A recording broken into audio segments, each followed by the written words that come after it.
I sat in a small courtroom in Austin, Texas, staring at the worn wooden table in front of me. Afternoon sunlight filtered through the high windows, casting long shadows across the floor. Across the aisle sat my parents and their attorney, all three of them with determined expressions that I barely recognized. This should have been one of the happiest times of my life. I had just bought my first house, a modest 3-bedroom place I had saved 6 years to afford. Every penny came from my own sweat and sacrifice. But instead of celebrating, I was being sued by the very people who raised me. They wanted my house, not for themselves, but for my younger brother, Derek.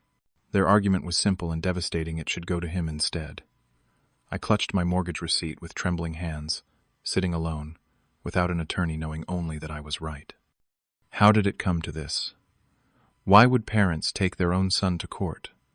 Before I tell you about this bizarre courtroom battle, let me know where you are watching from in the comments below. Hit that like button if you believe justice should protect what you have earned through your own hard work, and subscribe so you do not miss the ending that even the judge did not see coming. To understand why I stood there alone, facing my own family across a courtroom, I need to take you back to where it all began. Growing up in the suburbs of Dallas, Texas, I thought every family worked the way mine did. We lived in a 2-story white house with a wooden fence that my father repainted every 3 years. My dad, Harold, worked as an engineer for a manufacturing company. My mom, Patricia, spent her days as a nurse at the local hospital. We were solidly middle class, the kind of family that took 1 vacation a year and ate dinner together most nights. I had a younger brother, Derek, who was 3 years behind me. From the outside, we probably looked normal, maybe even happy. But inside our house, there was an invisible line drawn between Derek and me. He was the golden child, the one with potential, the one who would do great things. I was the one who needed to try harder. I did not understand it when I was young. I just knew that when I brought home an A on a math test, my father would glance at it, nod, and say, "Good job," before turning back to his newspaper. When Derek brought home a B, plus the whole family celebrated. Mom would bake his favorite cookies. Dad would ruffle his hair and tell him how proud he was of his effort. On my 12th birthday, my parents gave me a stack of used textbooks they had found at a garage sale. They told me the books would help me study harder. 3 years later, when Derek turned 9, they threw him a party with 20 of his friends, rented a bounce house, and gave him the newest gaming console on the market. I remember standing in the doorway of the living room, watching everyone sing happy birthday to him, feeling something cold settle in my chest. I told myself it was fine. Maybe I just was not special enough. Maybe if I worked harder, they would see me too. So I did work harder. I studied until midnight most nights, pushing myself to get perfect grades. I joined clubs, volunteered at the animal shelter on weekends, did everything I could think of to earn their attention. Nothing changed. The harder I tried, the more invisible I seemed to become. Meanwhile, Derek coasted through school with average grades and got praised for being a free spirit for finding his own path. I would sit alone in my bedroom at night, hearing laughter from downstairs where my parents watched movies with Derek. Nobody ever called me down to join them. When I graduated high school, I learned that my parents had no intention of helping me pay for college. They told me I was smart enough to figure it out on my own.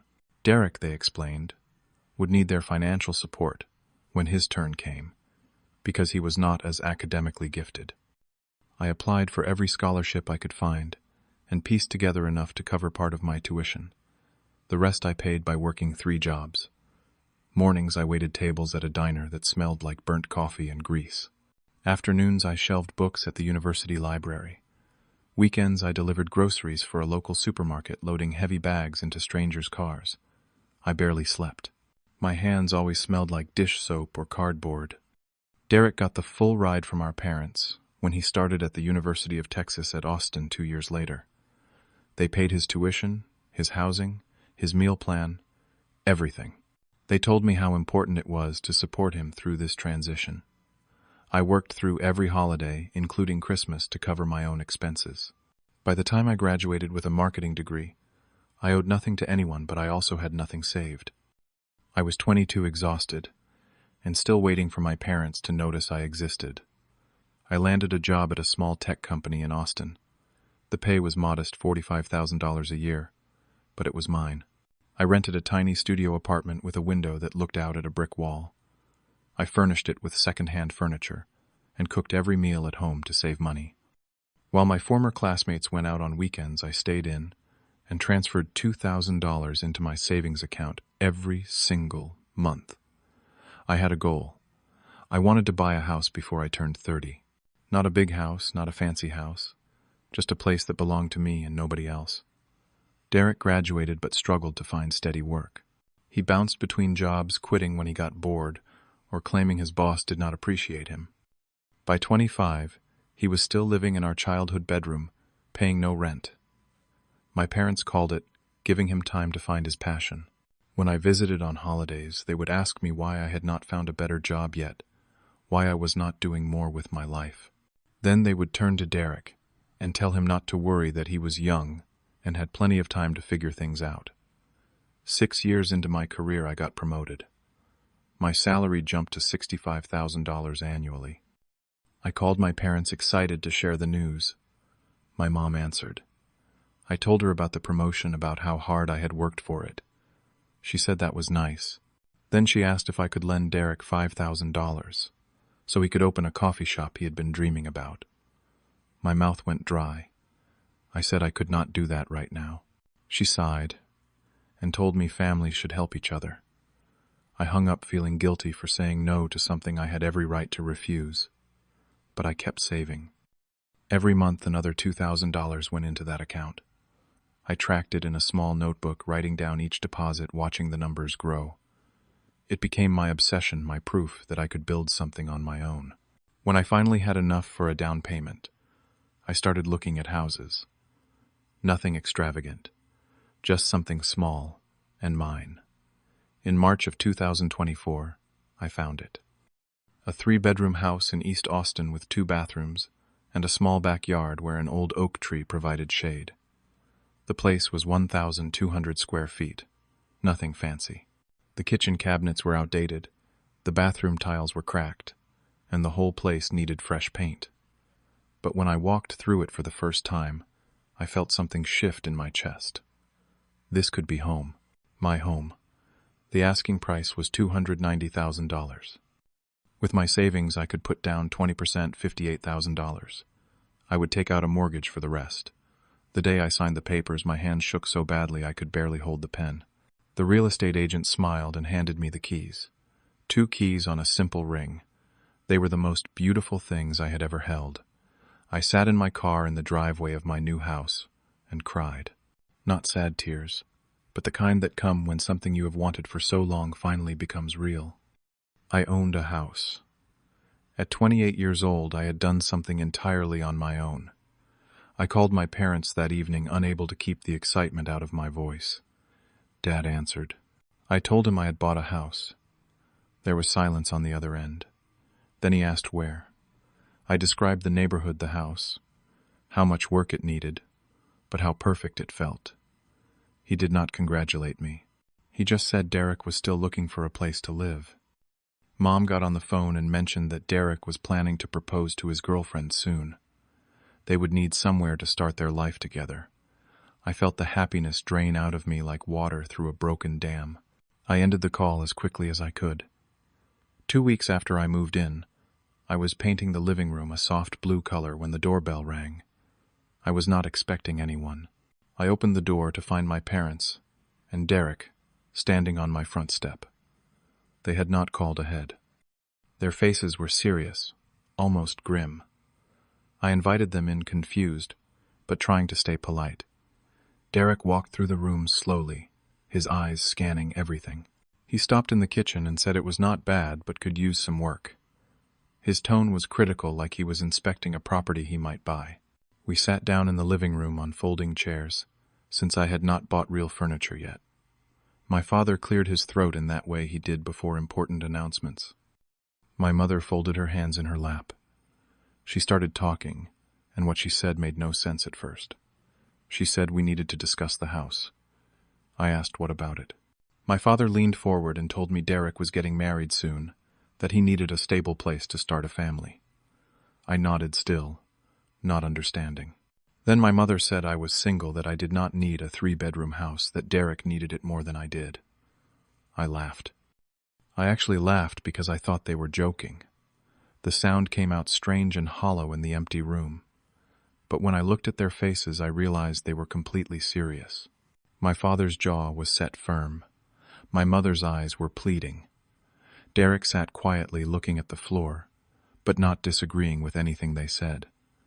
I asked what they were talking about. My father said it plainly. They wanted me to transfer ownership of the house to Derek. Just sign it over, for the family. I stood up so fast my folding chair tipped backward. I told them I bought this house with my own money. Every single dollar came from 6 years of saving, of sacrificing, of working myself to exhaustion. This was mine. My mother's face hardened.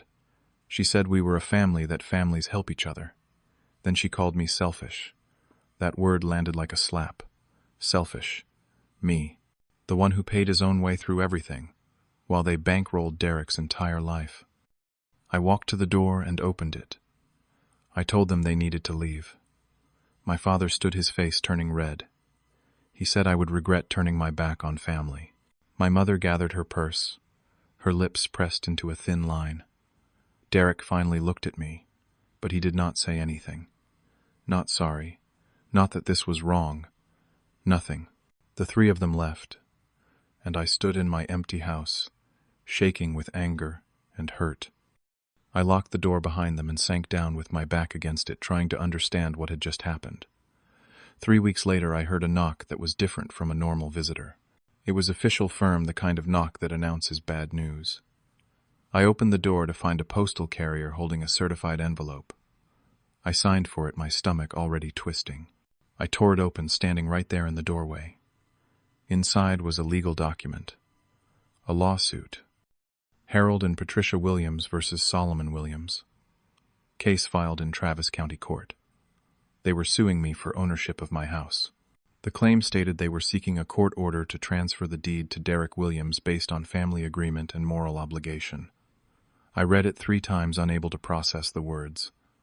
My parents were actually suing me, taking me to court, trying to use the legal system to steal my house. I walked numbly to the back steps and sat down hard on the concrete. The paper crumpled in my fist. I could not cry. I just sat there as the sun set, feeling something inside me break in a way I knew would never fully heal. The next day, I called 2 different attorneys for consultations. Both quoted me similar prices, $5,000 up front, then $250 per hour. With my savings depleted from the down payment and my first mortgage payment due soon, I could not afford it. One lawyer suggested I try to settle with my family, find a compromise. I told him there was no compromise possible. This was not about money. It was about what was right. That night, I lay awake, staring at my ceiling. By dawn, I had made a decision. I would represent myself in court. I drove to a used bookstore and bought every book I could find on civil law, property rights, and courtroom procedure. I spent every evening after work reading, taking notes, researching past cases online. I made lists of evidence I would need. My mortgage documents, my bank statements, showing 6 years of savings, my college financial aid records. Everything that proved this house was mine, and mine alone. The morning of the court date arrived in June. I woke up at 5 a.m., even though the hearing was not until 9. I put on the only suit I owned, a charcoal gray one. I had bought at a thrift store for job interviews years ago. The tie I chose was navy blue, but my hands trembled so much I had to redo the knot 4 times. I gathered my folders of evidence into a canvas bag and drove to the Travis County Courthouse. The building was old limestone, imposing and formal. My legs felt unsteady as I climbed the steps. Inside the courtroom was smaller than I expected. It smelled like old wood and aging books. The walls were lined with dark paneling, and sunlight came through tall windows in dusty beams. My parents sat at the plaintiff's table with their attorney, a man named Gerald Whitmore. He wore an expensive suit, carried a leather briefcase that probably cost more than my monthly mortgage payment, and had the confident air of someone who won cases for a living. Derek sat in the gallery behind them, looking uncomfortable. None of them looked at me when I walked in. I took my seat at the defendant's table alone. I arranged my folders in front of me, trying to look more confident than I felt. My heart hammered so hard I could feel it in my throat. The bailiff called for everyone to rise. Judge Margaret Hendricks entered. She was around 60, with silver hair pulled back neatly and gold-rimmed glasses that caught the light. Her expression was neutral but sharp, the face of someone who had seen every kind of case and could spot dishonesty from across a room. She sat, and we all followed. Her voice was clear and firm as she announced the case number: Williams versus Williams. Hearing those words out loud made it real in a way nothing else had. Gerald Whitmore stood to present the plaintiff's case. He was smooth practiced, the kind of attorney who knew exactly how to position an argument. He began by talking about family duty and moral obligation. He painted a picture of Derek as someone in need, someone starting a new chapter of life, who deserved support. He described me as someone who had the means, but not the heart to help my own brother. His words were careful, calculated to make me look like the villain. He presented what he called evidence of a family understanding. He claimed that for years there had been an unspoken agreement that the older sibling would look out for the younger one. He said my parents had always emphasized family unity, that I had been raised with these values. He stated that Derek was about to get married, that he needed stability, that I, as a single man, did not require a 3-bedroom house. Everything he said was designed to make their claim sound reasonable. Then he called my father to the witness stand. Harold Williams raised his right hand and swore to tell the truth. He sat down, adjusted his tie, and looked at Gerald with the expression of a man who believed he was doing the right thing. Gerald asked him about our family history. My father spoke about how hard he and my mother had worked to raise us right, to instill good values. Then he said something that made my jaw clench. He claimed they had helped me financially through college, that they had supported my education. It was a lie, a direct, blatant lie told under oath. I scribbled notes furiously. Scholarship records, 3 jobs, pay stubs from the diner, the library, the grocery store. I had proof of every word he had just twisted. Harold continued painting Derek as the devoted son who stayed close to home, who cared about family. He described me as the one who left, who became distant, who forgot where I came from. By the time Gerald finished questioning him, my father had made himself and my mother sound like victims of an ungrateful son. Next came my mother. Patricia Williams took the stand with tears already forming in her eyes. She was a good performer, I had to give her that. She dabbed at her eyes with a tissue as Gerald asked her gentle questions. She talked about wanting her sons to be happy, about how Derek had always been there for them in ways I had not. She said Derek needed this house to build his future, that I was young and capable, and could easily buy another property later. She looked directly at me, her eyes wet, and asked if I could not do this one thing for my family. Could I not sacrifice for the people who raised me? The words stung because part of me, a deep-buried part, still wanted to be the good son, still wanted their approval. But I looked down at my mortgage papers, at my bank statements, at the proof of 6 years of sacrifice, and that feeling hardened into something else. Resolve. Gerald Whitmore concluded by requesting that the court transfer ownership of the property to Derek Williams, where it rightfully belonged.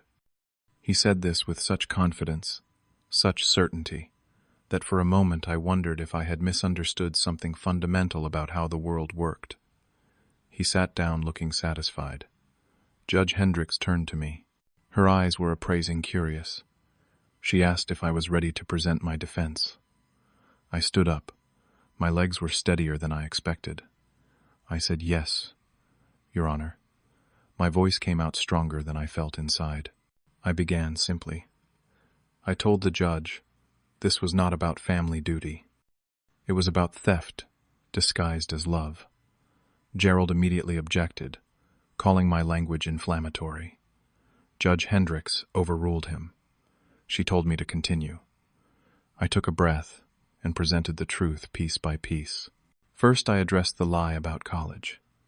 I pulled out my scholarship award letters, financial aid documents, and pay stubs from all 3 jobs I worked during university. I laid them on the table where the judge could see.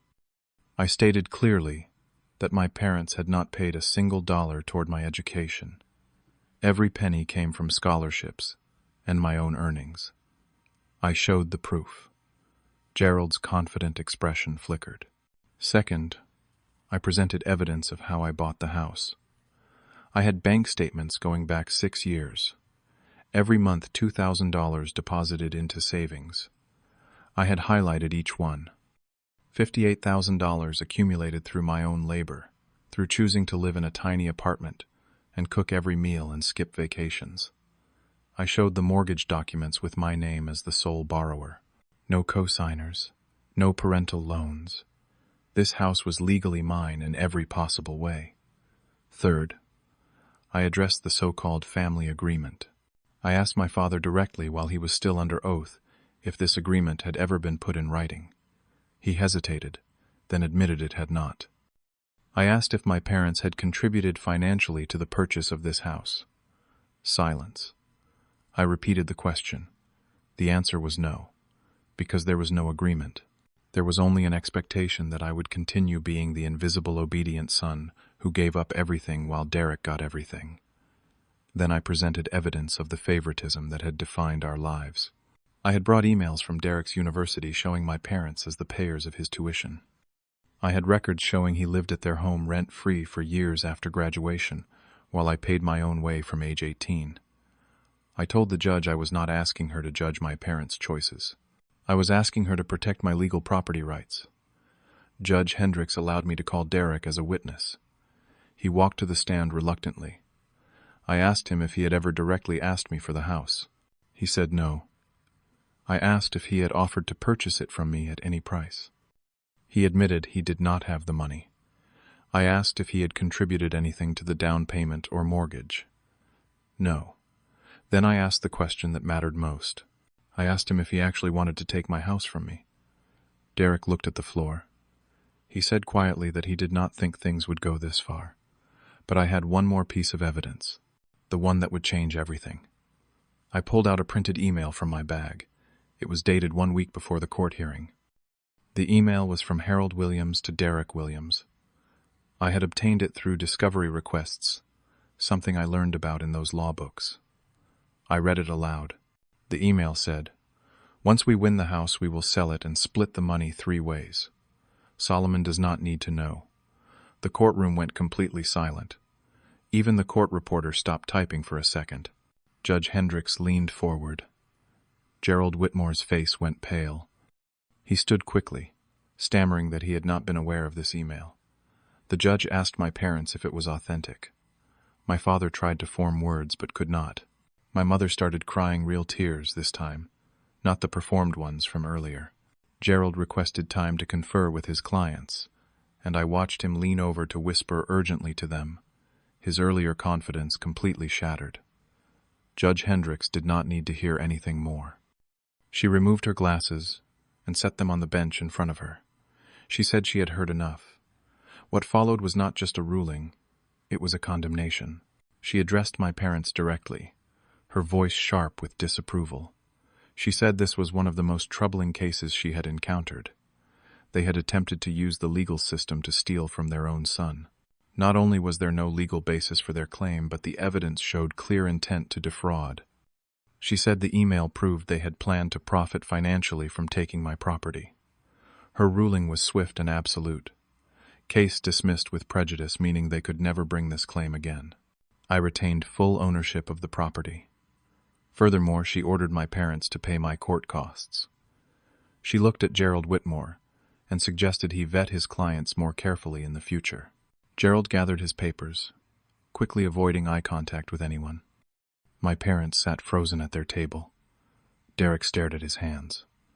I stood there feeling strangely empty. This was victory, but it felt nothing like I had imagined. There was no satisfaction, only a hollow sense of loss.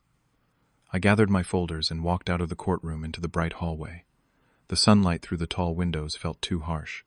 I heard footsteps behind me. Derek caught up as I reached the stairs. He said my name. I stopped, but did not turn around immediately. When I did face him, his expression was miserable. He said he was sorry that he did not know about the email, that he had not wanted things to go this way. I looked at my younger brother, this person I had grown up with, and felt nothing but exhaustion.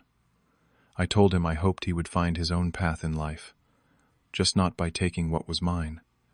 He nodded and walked away. The first few weeks after the trial were strange. I came home to my house each day and walked through it slowly, touching the walls, sitting in different rooms. It truly belonged to me now. No one could take it. But instead of feeling triumphant, I felt hollow. I had won legally, but I had lost my family. Not that they had ever really been there for me the way family should be. Still, the loss ached. Some nights, I sat alone in the living room with all the lights off. I let myself cry.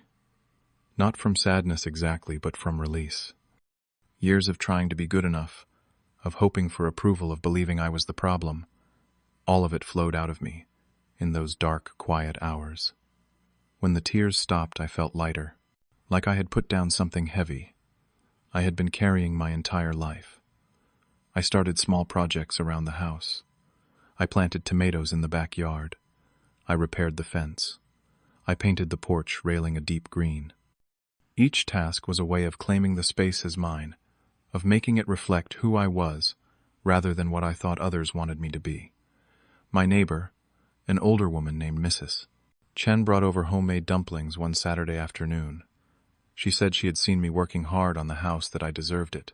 That simple kindness from someone who owed me nothing and knew almost nothing about me moved me more than I expected. I invited her to sit on the porch, and we talked for an hour about gardening and her grandchildren, and nothing important. It was the most normal, peaceful conversation I had in months. My co-workers, Marcus and Jenna, organized a small housewarming party. Just 8 people, but they brought food and music and laughter. Standing in my kitchen, watching people, I chose to spend time with people who showed up because they wanted to. I realized something. Family is not just blood.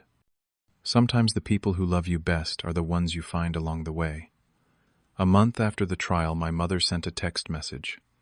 Just 2 words: "I am sorry." No explanation, no real apology. I read it several times, then set my phone down without responding. I was not ready to forgive, and maybe I never would be. But I also was not angry anymore. The rage had burned itself out, leaving only a calm, clear boundary. I knew what I deserved, and it was not people who tried to take from me. 6 months passed. Autumn came to Austin, turning the leaves on my oak tree gold and orange. I sat on my back porch on a Sunday afternoon, with a cup of coffee growing cold in my hands. The air was crisp and clean. I watched leaves drift down and thought about everything that had happened. I thought about the boy I had been always striving for approval that never came. I thought about the young man working 3 jobs, believing that if he just tried hard enough he would finally be seen. I thought about standing in that courtroom alone, terrified, but knowing I could not back down. All of those versions of me had led here to this porch, to this moment of quiet. The lesson I learned was not about bitterness. I could have let what happened poison me, could have spent years dwelling on the unfairness of it all. But I chose something else. I chose to understand that life does not owe anyone fairness. People, even parents, will sometimes fail you in ways you never imagined possible. The only control you have is over your own actions, your own boundaries, your own sense of what is right. I learned that you do not need approval from people who do not respect you, that working hard for yourself is never wasted even when others do not acknowledge it, that standing up for what is yours, even when it costs you relationships, is sometimes the most important thing you can do. Not out of spite, but out of self-respect. My phone buzzed. A text from Derek. I almost did not open it, but curiosity won. He wrote that he had gotten a job, a real one that he seemed to like. He was saving money for his own place. Then he wrote something unexpected. He thanked me for standing up for myself. He said it taught him something he had needed to learn, that he had been handed too much and had not valued any of it. That watching me fight for what was mine made him realize he needed to build something for himself too. I sat with that message for a long time. I typed and deleted several responses. Finally, I just sent back, "Good luck." It was not forgiveness exactly, and it was not reconciliation, but it was not hatred either. It was acknowledgement that people can grow, that maybe some damage can heal, even if relationships never return to what they were. I looked at my house, at the peeling paint I had not gotten around to fixing yet, at the garden that needed weeding, at all the imperfect details that made it real. This place was not just a building. It was proof that I could build a life on my own terms, that I could stand alone if necessary, that I was enough all by myself without anyone's approval or permission. Some battles are worth fighting, not for revenge but for your own peace. Sometimes the greatest victory is simply keeping what was always yours, and knowing deep in your bones that you earned it. And sometimes the people who hurt you do not need your anger. They just need your absence, while you build something beautiful without them. Have you ever had to stand up to family for what was right? Have you ever felt invisible in your own home? Drop a comment below and share your story. Your experience might help someone else who is going through something similar.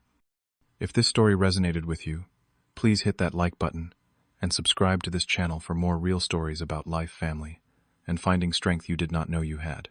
Share this video with someone who needs to hear that they are worth fighting for.